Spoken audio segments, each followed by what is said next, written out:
모두 모여라! 예배 시간이다! 주변을 정리해요.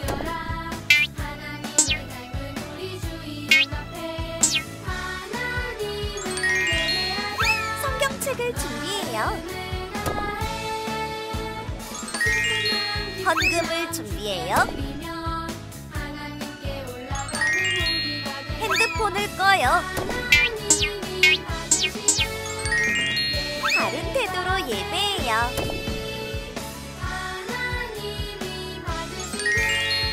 하나님이 기뻐하시는 예배 드려요.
자, 오늘 우리에게 주신 하나님의 말씀 요한이서 1장 7절에서 11절 말씀입니다. 자, 그러면은 우리 다 같이 한 목소리로 읽어보도록 하겠습니다. 읽겠습니다. 시작. 미혹하는 자가 세상에 많이 나왔나니 이는 예수 그리스도께서 육체로 오심을 부인하는 자라. 이런 자가 미혹하는 자요 저 그리스도니 너희는 스스로 삼가 우리가 일한 것을 잃지 말고 오직 온전한 상을 받으라. 지나쳐 그리스도의 교훈 안에 거하지 아니하는 자는 다 하나님을 모시지 못하되 교훈 안에 거하는 그 사람은 아버지와 아들을 모시느니라. 누구든지 이 교훈을 가지지 않고 너희에게 나아가거든 그를 집에 들이지도 말고 인사도 하지 말라. 그에게 인사하는 자는 그 악한 일에 참여하는 자임이라. 아멘. 자, 오늘 말씀의 제목을 함께 읽어보도록 하겠습니다. 읽겠습니다. 시작. 기억하고 조심할 것, 기억하고 조심할 것이라는 제목으로 여러분들과 말씀을 나눠보도록 하겠습니다. 친구들 혹시 이단이라는 것이 무엇인지 알고 있나요? 이단 여러분들이 잘 알고 있죠? 신천지, 하나님의 교회 이런 데가 다 이단이에요. 이단의 한자 뜻을 살펴보면은 다음과 같이 나와 있습니다. 뭐라고 얘기하냐면 끝이 다르다. 한마디로 바른 복음을 가르치지 않고 다른 복음을 주장하는 사람들을 이야기합니다. 이제 전도사님이 알려주는 하나님의 말씀은 바른 복음이죠. 그러나 교회 밖에서 모르는 사람이 다가와 전도를 한다면 이단일 수도 있으니까 조심해야 합니다. 물론 바른 복음을 전하는 사람을 만날 수도 있습니다. 그런데 때때로 그 사람이 전하는 복음이 바른 것인지 잘못된 것인지 구분하기가 어렵습니다. 왜냐하면 바른 복음과 거짓 복음이 겉으로만 보았을 때는 비슷한 점이 참 많기 때문이에요. 그래서 바른 복음을 정확히 알고 있지 않으면 거짓 복음이 진짜인 줄 알고 착각할 수도 있다라는 것입니다. 오늘 말씀에서도 이단들이 나옵니다. 이단들은 무엇을 가르칠까요? 그리고 이단을 만나면 어떻게 해야 할까요? 우리 말씀 속에서 함께 알아가 봤으면 좋겠습니다. 오늘 말씀인 요한이서는 사도 요한이 교회에 쓴 편지 내용입니다. 편지를 왜 썼을까요? 바로 거짓 교사들 때문이었습니다. 당시에는 교회들이 오늘날과 같은 교회 건물보다는 가족들이 사는 집에서 예배를 드리는 가정교회가 많았습니다. 그래서 가정교회에서는 말씀을 가르쳐줄 전도자 분들을 초대해서 말씀을 듣곤 했습니다. 그런데 전도자들 중에 거짓 교사들도 있었습니다. 이들은 가정교회에 방문해서 바른 복음을 가르치지 않고 거짓된 복음을 퍼뜨렸습니다. 거짓 교사들은 이렇게 말합니다. 성도 여러분, 예수는 우리가 기다린 그리스도가 아닙니다. 예수가 하나님의 아들이란 말도 거짓말입니다. 또 거짓 교사들은 확신을 갖고 말했습니다. 예수가 진짜 하나님의 아들이고 그리스도라면 어떻게 보잘것없는 사람의 몸으로 이 땅에 왔겠습니까? 위대하신 하나님은 결코 사람의 몸으로 오실 수 없어요. 그러자 교회의 성도들은 어떤 것이 진짜 복음인지 몰라 혼란에 빠지게 되었습니다. 그뿐만 아니라 거짓 교사들은 성도들에게 하나님을 아는 지식이 중요하다고 말하면서 말씀대로 순종하는 삶에 대해서는 별로 중요하게 여기지 않았습니다. 여러분, 일단 하나님에 대해서 알기만 하면 말씀에 순종하지 않아도 상관없습니다. 자유롭게 하고 싶은 대로 하고 사세요. 그들은 죄의 문제를 가볍게 여기고 쉽게 생각했습니다. 요한은 이미 이런 거짓 교사들 때문에 성도들끼리 싸우고 혼란스럽게 된 교회를 발견했습니다. 그래서 또 다른 교회들이 이러한 피해를 입지 않도록 거짓 교사들을 조심하라는 편지를 교회에 보냈던 것입니다. 그러면서 요한은 이런 거짓 교사들을 미혹하는 자라고 말했습니다. 미혹이라는 이 말은 어떤 것에 홀려서 정신을 차리지 못하는 것을 뜻합니다. 거짓 교사들은 이처럼 미혹하는 사람들이었습니다. 성도들을 거짓 복음으로 꿰어서 정신을 차리지 못하게 헤매도록 만들었기 때문입니다. 또 요한은 거짓 교사들을 적 그리스도라고도 이야기했습니다. 적 그리스도란 예수님과 예수님의 사역을 반대하는 적과 같은 사람들을 의미합니다. 거짓 교사들은 예수님에 대해 잘못된 가르침을 퍼뜨리고 다녔기 때문에 적 그리스도와 같았습니다. 그럼 거짓 교사들이 가르치는 거짓 복음에 넘어가지 않으려면 어떻게 해야 하는 것일까요? 요한은 거짓 교사들에게 넘어가지 않는 방법을 3가지로 알려주었습니다. 첫째로는 스스로 온전한 복음을 잘 지키고 있는지 확인해야 합니다. 성도들은 그동안 진리의 말씀을 듣고 순종하면서 진정한 하나님의 자녀가 되기 위해 노력했을 겁니다. 말씀에 순종하는 일이 쉽지 않기에 수고하고 인내하면서 어렵게 믿음을 쌓았습니다. 그것을 알기에 요한은 수고가 물거품이 되지 않게 조심하고 주의하라고 먼저 경고했습니다. 그리고 2번째로는 오직 그리스도의 교훈만 따라야 한다라는 것입니다. 그리스도의 교훈은 예수님께서 이 땅에 오셔서 직접 보여주신 예수님의 성품과 알려주신 말씀을 의미합니다. 비록 성도들은 예수님을 만나지는 못했지만 예수님을 가까이에서 경험한 사도들과 제자들이 전해준 예수님의 말씀을 들었습니다. 편지를 쓴 사도 요한도 누구보다 가까이에서 예수님을 본 사람이었습니다. 만약 어떤 사람이 그리스도의 교훈을 잊어버리거나 의심하여 다른 복음을 믿게 된다면 그 사람의 마음에는 더 이상 하나님이 계시지 않을 겁니다. 그리스도의 교훈과 함께하는 것은 곧 하나님과 함께하는 것과 같습니다. 요한은 성도들에게 그리스도의 교훈 안에서 하나님과 함께하는 삶을 놓치지 말라고 당부했습니다. 그리고 3번째로는요. 거짓 복음을 전하는 사람을 맞이하지 않아야 해요 라고 이렇게 이야기합니다. 요한은 성도들에게 거짓 교사들을 집안에 들어오지도 못하게 하라고 경고했습니다. 그뿐만 아니라 거짓 교사들에게 인사하는 사람은 악한 일을 함께하는 사람과 같다라고 이야기합니다. 왜 그렇게 말했을까요? 앞서 말했듯이 당시 성도들은 집에서 예배드리는 가정교회가 많았다라고 이야기했죠. 그래서 거짓 교사들을 집 안으로 들어오게 한다는 것은 그들이 거짓 가르침을 전할 수 있도록 기회를 주는 것과 마찬가지였습니다. 요한은 거짓 교사들에게 그런 기회를 주지 말라고 단호하게 주의를 준 것입니다. 또 혹여나 그들과 인사하면서 자연스럽게 대화하다가 거짓 교사들의 꼬임에 넘어갈까봐 염려하는 마음으로 당부한 것입니다. 여러분은 예수님이 누구신지 잘 알고 있나요? 성경에서 예수님이 누구신지 정확하게 대답한 사람이 있습니다. 바로 베드로죠. 베드로가 예수님이 누구시라고 고백했는지 알고 있나요? 마태복음 16장 16절 말씀을 보면은 베드로는 예수님에게 이렇게 말합니다. 주는 그리스도시요 살아계신 하나님의 아들이시니다. 베드로의 이 말은 곧 예수님이 참 사람이자 참 하나님으로 오신 분이란 것을 인정하는 고백입니다. 그런데 많은 이단이 예수님이 참 사람으로 오셨다는 것을 인정하지 않았습니다. 예수님에 대해 반만 아는 것은 예수님을 알지 못하는 것과 같습니다. 이단들은 자신들이 생각하는 예수님에 대한 지식이 진짜라고 가르치고 다녔습니다.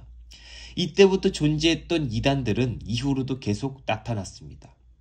예수님께서는 주님이 다시 오시는 마지막 때가 가까워지면 거짓 교사와 이단이 더 많아진다고 예언하셨습니다. 지금도 거짓 교사와 이단들이 있을까요? 예수님의 말씀대로 오늘날에는 수많은 이단이 활동하고 있습니다. 최근에는 수많은 이단이 어린이들을 전도하고 미혹하고 있다는 소식을 들었습니다. 비싼 선물을 주면서 이단 교회에 나오라고 하기도 하고 유튜브를 통해 어린이 교육 영상을 만들기도 합니다. 또 부모님을 먼저 유혹해서 어린이들이 함께 이단이 되도록 만드는 경우가 참 많죠. 무엇보다 이단을 구별하기 어려운 이유는 겉으로 보았을 때 하나님의 말씀과 비슷해 보이기 때문입니다. 그러면 이단의 미혹에 빠지지 않으려면 어떻게 해야 할까요? 우리가 바른 복음을 잘 기억하고 지키면 어떤 이단이 미혹해도 흔들리지 않을 수 있다는 것입니다. 온전한 복음은 하나님의 아들이신 예수님이 이 땅에 사람의 몸으로 오셔서 우리의 죄를 대신해서 십자가에서 죽으시고 3일 만에 부활하신 것입니다. 이 사실을 믿는 사람은 죄에서 구원을 받고 하나님의 자녀가 될 수 있고 하나님 나라의 백성이 될 수 있다는 것입니다. 이것을 잘 기억하며 이단의 미혹에 넘어가지 않는 친구들이 되기를 소망합니다. 기도하겠습니다. 하나님 감사합니다. 우리가 온전한 복음을 기억하고 지키며 살기를 원합니다. 거짓 미혹에 속지 말고 바른 복음만을 믿으며 살아가는 하나님의 자녀가 될 수 있도록 도와주세요. 예수님의 이름으로 기도했습니다. 아멘.